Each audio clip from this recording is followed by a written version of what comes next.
Dans cette vidéo, je vais vous expliquer quels sont les différents types de stockage, comment les choisir et comment ils fonctionnent. Salut à tous, c'est Anto. On continue la série sur comment choisir les différents composants de son ordinateur et après la RAM, on passe au stockage. Du disque dur au M.2, après cette vidéo, ils n'auront plus aucun secret pour vous. Alors, le stockage, c'est quoi? Le stockage de données informatiques consiste à stocker des informations à long terme, telles que vos fichiers ou votre système d'exploitation. Contrairement à la mémoire qui, elle, est réservée aux données à court terme. La particularité principale du stockage, c'est que son contenu reste inchangé même après l'arrêt de l'alimentation de votre PC. Et son objectif principal est de stocker une grande quantité d'informations en les gardant à disposition plus ou moins rapidement. Il existe plusieurs générations de stockage utilisant différentes technologies.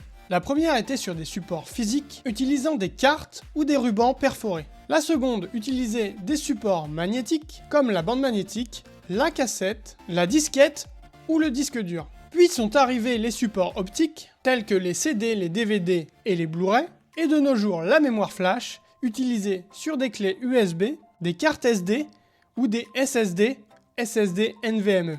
Il existe une très grande quantité de stockages différents, mais dans cette vidéo, on va se concentrer sur le stockage interne utilisé dans votre PC de nos jours. On va donc parler de trois types de stockage, le disque dur, le SSD et le SSD NVMe. Commençons par le disque dur. Appelé HDD pour Hard Disk Drive en anglais, c'est une technologie inventée en 1956, utilisant un disque tournant magnétique appelé plateau. Les données sont inscrites dessus de façon magnétique sous forme binaire, c'est-à-dire de 1 et de 0, et sont lus par une tête de lecture qui détecte le magnétisme et qui peut écrire en modifiant ce dernier par portion de plateau. Pour la petite histoire, le premier disque dur a été conçu par IBM, appelé IBM 350. Il utilisait 50 plateaux en métal de 24 pouces pour une vitesse tournant à 1200 tours par minute, avec 100 pistes par face et 2 têtes de lecture-écriture. Ce disque dur faisait la taille de 2 réfrigérateurs pour plus d'une tonne. Sa capacité était de 5 MO,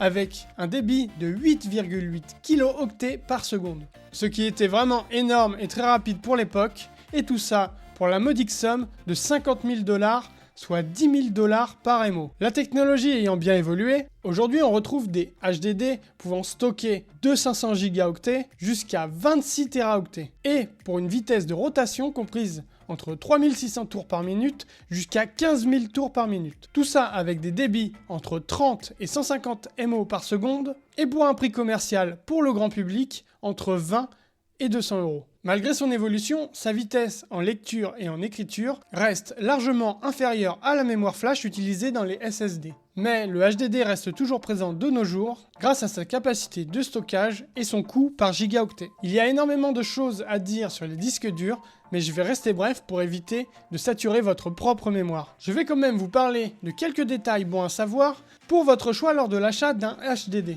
Premièrement, pourquoi acheter un HDD de nos jours? Eh bien tout simplement pour son coût par gigaoctet qui est actuellement entre 6 et 12 centimes. Il servira pour stocker de grandes quantités d'informations que l'on n'a pas besoin d'utiliser régulièrement. En second, il est important de connaître son type d'interface. De nos jours, on retrouve surtout du Serial ATA, une connectique permettant le transfert de données du disque dur. On va ensuite faire attention au format. Il est de 2,5 ou 3,5 pouces. Et cela sera important à prendre en compte pour pouvoir le ranger dans son boîtier. Puis on terminera pour choisir son disque en regardant sa capacité de stockage et ses performances. Important à savoir, il est important de partitionner son disque dur, c'est-à-dire de diviser son disque virtuellement en plusieurs parties. Cela permettra d'améliorer les performances en simplifiant la recherche d'informations et de prolonger la durée de vie du disque en limitant le déplacement et le travail de la tête de lecture-écriture. De plus, la partition permettra de protéger une partie de vos données en cas de panne.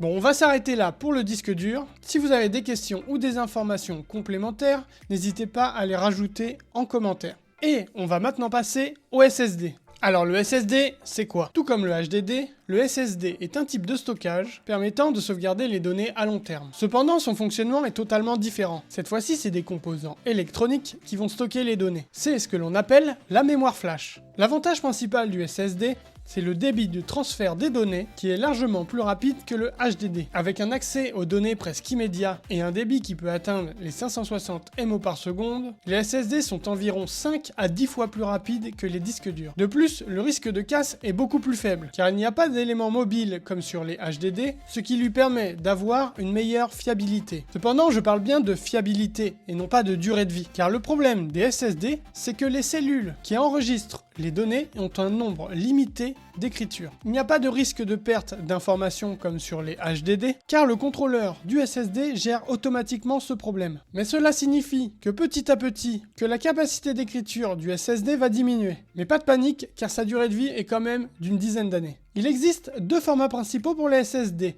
Le 2,5 pouces se connectant via un câble SATA et le M.2 étant directement sur la carte mère. Le M.2 existe en différentes longueurs. Le prix d'un gigaoctet pour un SSD il y a 10 ans était considérablement plus cher que pour les disques durs, entre 50 centimes et 1 euro. Mais de nos jours, il s'en rapproche fortement en atteignant les 15 centimes. Le prix de ces deux technologies devrait très bientôt être identique, ce qui rendra les HDD complètement obsolètes. Le SSD est limité par son fonctionnement concernant la vitesse de transfert des données. Utilisant une connexion SATA et le protocole AHCI, sa vitesse est limitée à 600 MO par seconde. Même sur son format M.2, il sera connecté en SATA et donc sera limité. C'est pourquoi de nos jours, on retrouve un tout nouveau type de SSD, le NVMe. Le NVMe, c'est quoi ? Le NVMe, c'est tout simplement un nouveau standard développé pour les SSD utilisant le bus PCI Express des cartes mères, ce qui leur permet de ne plus agir comme de simples disques durs, limités par leur connectique SATA et leur protocole, mais plutôt, pour ce qu'ils sont vraiment, de la mémoire flash. L'interface PCIe et le protocole NVMe offrent un bien meilleur taux de transfert. En 3.0, il offre un taux de transfert de 1000 MO par seconde et en 4.0 jusqu'à 2000 MO par seconde par canal de transmission. Les SSD NVMe actuels peuvent atteindre des vitesses allant jusqu'à 7000 MO par seconde, ce qui est bien plus rapide que les 500 MO par seconde des SSD classiques. Mais les atouts des NVMe ne se limitent pas juste à leur rapidité. Le NVMe est également un standard qui optimise considérablement le transport de données. Attention, lors de l'achat d'un NVMe, il faudra bien faire attention à la vitesse de lecture et d'écriture qu'il y a dans la fiche technique. Si celle-ci ne dépasse pas les 600 MO, c'est que c'est sûrement un SSD en SATA. Généralement, pour les différencier, le SSD a 2 encoches et le NVMe une seule. Alors, maintenant qu'on connaît les différents types de stockage qui existent, comment les choisir ?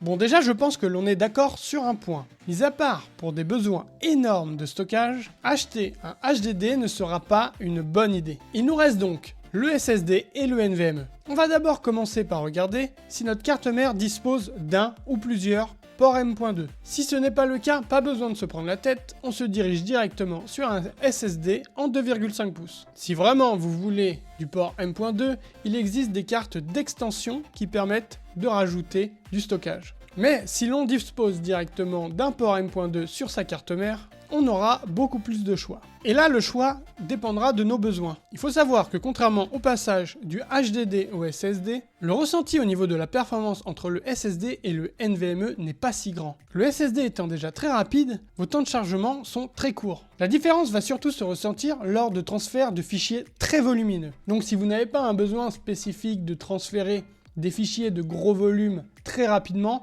partez plutôt sur un simple SSD. Je vais vous donner mon conseil personnel qui sera évidemment à adapter à vos besoins.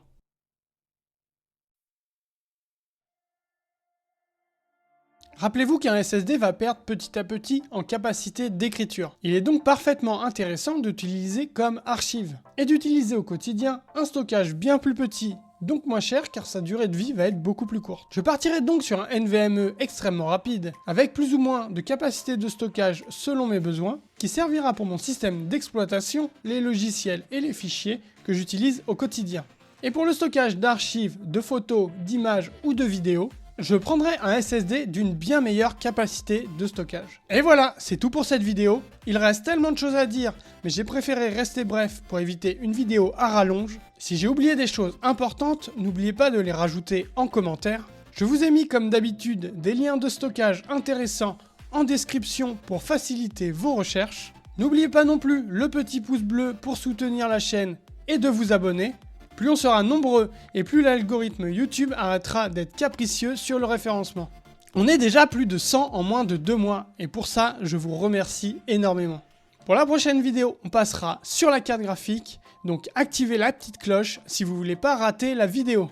Je vous souhaite de passer d'excellentes fêtes et je vous dis à la prochaine. Ciao!